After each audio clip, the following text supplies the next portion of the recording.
facts.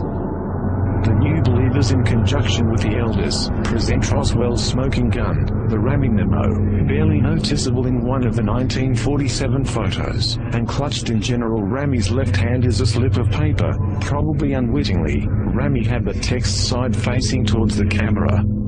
When blown up and analyzed, it tells a remarkably different story of events from the one Rammy or contemporary Air Force counterintelligence wants you to believe. The telegram held in General Rammy's hand provides smoking gun proof of a disk crash, and the recovery of the victims of the wreck. The message turns out to be a telegram from General Rammy to the Pentagon and General Vandenberg, the acting ARF Chief of Staff at the time. Rammy is providing Vandenberg an update on the very fluid situation in the field at Roswell.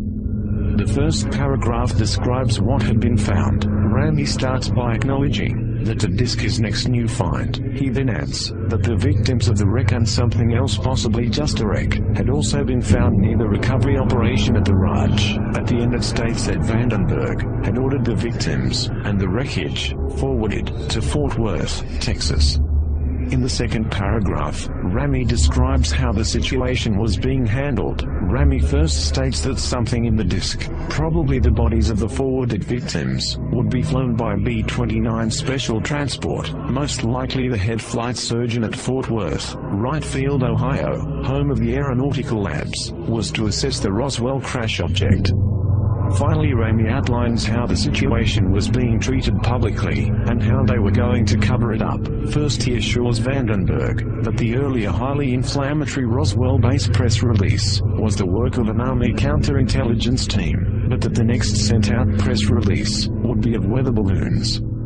Rammy finishes with a statement that the weather balloon story might be better accepted if they also added weather balloon radar target demonstrations. This apparently was the impetus for the national debunking campaign using the devices that followed over the next few days. There is no question that Rammy's message, even when greatly enlarged and then enhanced by computer, is a very difficult read because of fuzziness, film grain noise, uneven development, photo defects, paper folds and tilt, shadows, and text obscured at the left margin by Rammy's thumb. This will inevitably prompt comments from die-hard skeptics that the full take on the Rammy message is strictly one's own interpretation. However, there are various keywords and phrases that can be readily seen by anyone, even in lower resolution scans of the message. First analyzed in 1999 by a number of people, these keywords and phrases unambiguously prove that there is no truth whatsoever to the various Air Force explanations, be they the original 1947 weather balloon story, or the Air Force's updated model balloon and crash dummies. Far and away the most important word of the entire messages, victims on the third line, part of phrase the victims of the wreck. If there were victims, then this was no model balloon crash. As the Air Force Roswell report itself noted, reports of bodies being recovered couldn't be true, because the crash was of a model balloon, which had no alien passengers. Of course, Rammy's mention of victims in 1947 also disproves the already preposterous crash dummies theory. The only way these 1950s crash dummies could be victims is if they also time warp back to 1947.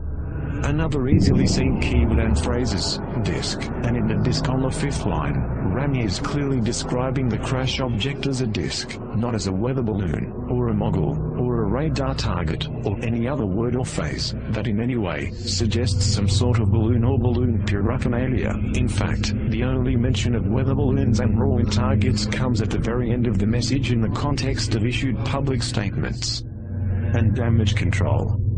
The word disk is also used on the first line in reference to what had been found, but this instance of the word is not so easily seen.